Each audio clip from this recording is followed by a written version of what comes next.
Надахын Ким Самач, кандай дейсем, азыр ар жакты да бер жакты да коюп, бир үстөлгө отуруша алабы?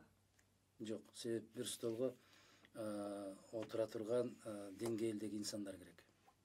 Деңгээлдеги инсандар керек. Башта Аскар Акаевдин атынан чыгып сүйлөшкөндө жакшыбы жаманбы Сыйлачысыңар да. Сыйлаган инсандар болчу. Себеп бири-бирибиз менен саясий көз карашыбыз башка болгону менен баягы жакшылык жамандыктарда биринин башына бир жамандык түшүп калса, бир эле дасторкондо отуруп, бир эле кеседен чай ичип, ушундай бир баягы эле биздин улуу сапат айтып кеткен сапаттарды кармачубуз.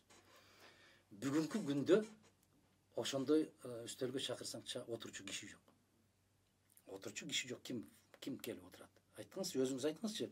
Мына ушул биздин улуу улуттук касиеттерге ээ болгон ушул кишилер бар айланасында. Мырзалардан күтүп атпайбы? Жок, кечирип коебуз. Геп мырзада, геп айымда эмес.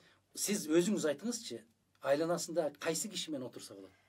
Бир эле кишини айтыңызчы.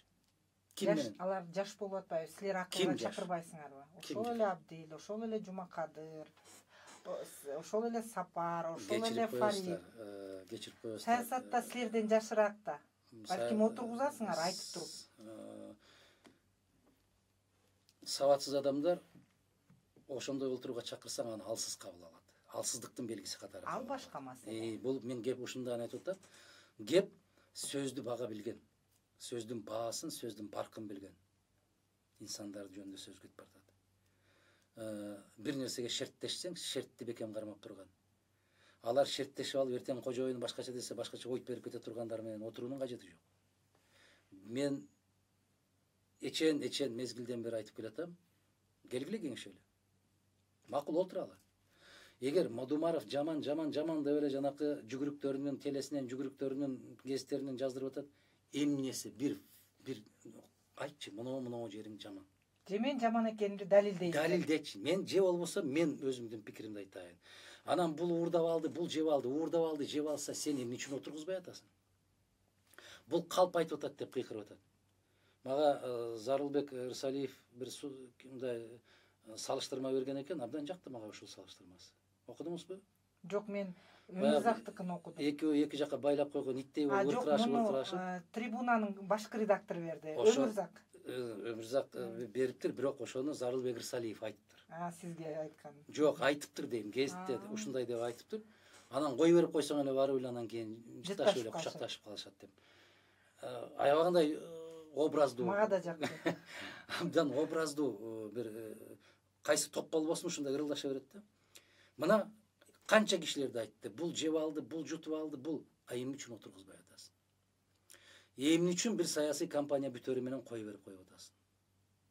Эмне үчүн сотту ушул жылдап созуп келатасың? Геп эмнеде? Маселе эмнеде болуп атат? Мына 10 миллион жеп алды, бул 20 миллион жеп алды, бул 30 миллион жеп алды деген азаматтар жүрөт кой эркин көчөдө. Эмнеге отургузбай атасың?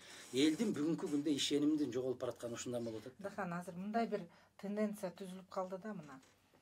Чынында элге эч кимдин кереги жок. Чынында. Кимдин ким экенин эл билет. Ушул студияда жакында Замандаш партиясынан өкүл келип сүйлөдү, алыстан келип.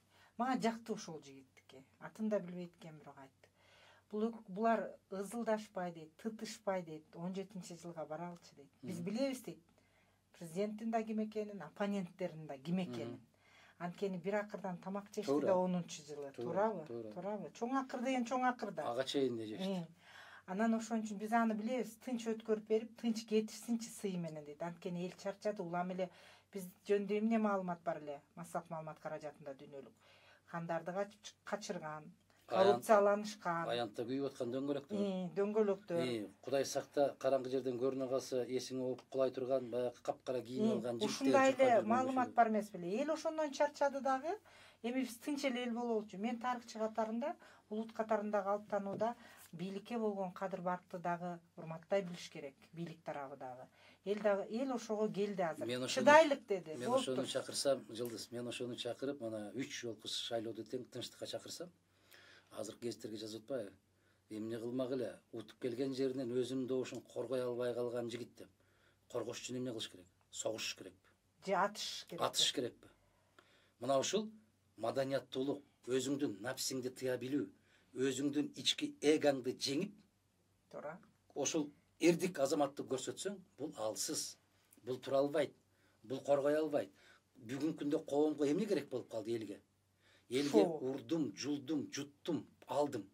Баягы кээ бир азаматтар бийик трибуналардан чыгып кыйкырышпадыбы? Эгер биз айткан болбосо мынтип жиберебиз десе, эл кол чабат. Баракелде ушунун колунан келет деп. Бул баягы оорукчан коомдун белгиси деп айтып атканым ушул. Бирок бир нерсени азыр эске салам, тарых экөөбүз көп тарыхка кайрылдык, анткени эмне болсок да биздин кесибибиз бир да. Акыркы жылдары ошол Аскар Акачевдин мезгилинде парламентте өзүң да отургансың, ошол кезде Турдакын Усубалиевич менен Абсамат Масалиевич бир палатада отурушчу. Ошол кезде эми Ишенбай Кадырбековдун кандай пейледей жүрүштөрдү жасаачысын сиз да жакшы билесиз. Мен билем, канчасын сиз токтоткула дечүсүз, айлаңыз кеткенде унчукпай койчусуз. Ошол учурда мен ошол эки биздин аксакалдын жана райондорду бөлүү боюнча, конттор боюнча, энергетика боюнча бири-бирине келишпеген учурлар бар эле. Бирок экөөсү эч качан трибунадан чыгып, экөөнүн алдында тең трибуна бар. Экөөнөн эч ким микрофонду суруп алмак эмес. Эч бир спикер экөөнү токтото албайт болчу. Анын кадыры ошончол. Ошол эки киши баарыңарды ыңгайсыз кылбайлы деп элдин арасында айтышчу эмес силердин араңарда. Мен ушул нерседен сиз сабак алдыңыз деп ойлойм, анткени Абсамат Масалиевичтин кабинетине кирип, анан жыйындарга чыкчусуз. Сөзсүз түрдө, Жылдыз, абдан туура айттыңыз. Мына ушул эки киши ушунчалык саясий көз караштары башка болгону менен ушул бир кичинекей эпизодду айтып берейин. Бүтүндөй эл журтка, жалгыз саясатчыларга эмес, сабак. Бир жерге жакшылык болуп калса дагы, бир жерге батага барып калган болсок да, аксакал келдиби деп сурачу Абсамат Масалиевич. Жок, келетат десе, туруп турчу. Анда күтө туралы дейчү. Мен ошондо таң калчумун да. Булар бири-бирин бир тууган ага инилерден бийигирээк сыйлашчу. Кеп башкада. Кеп адамдын ички жан дүйнөсү. Анан жакшы мектептен өтүп. Сонун мектеп. Анан түштө 40 мүнөттүк убакыт калат түштөнүүгө. Мана ошол 40 мүнөттүк убакытта ким эртерээк жетип барып эле, тамакка барып эле, курсагын тойгозуп алып, кайра чуркап кетчү эмес. 35 депутат болгонубузда, жанагы 60 депутат олтурганыбызда ошол жерге түшүп алып дагы Абсамат Масалиевич кечирип коесуздар, момундай дечү да. Аксакал келдиби, келген жокпу деп. Аксакал түшүп келатат десе, анда күтө туралы деп. Мына ушул кишинин улуулугу, кишинин салкарлыгы. Ал киши да келатып, анан күттүрүп койгондугуна ыңгайсызданып, кире бериш керек эле, жеш иче бериш керек эле, биз шашпай түшөбүз деп койчу. Мына аңгеме, мына диалог.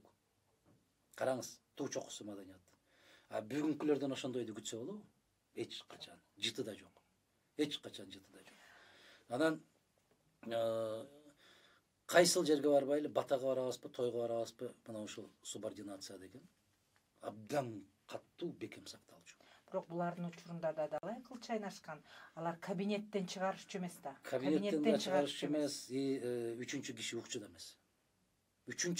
эмес. Азыр бир аз чырылдаша кеткен болсо, бул жерден эмес, водитель угат. Прагадан. Айланайын, ушундай бир жаман жагдайга кептелип калдык десем эле, ушул ырылдашып бар эле тепкилешип атпайбы?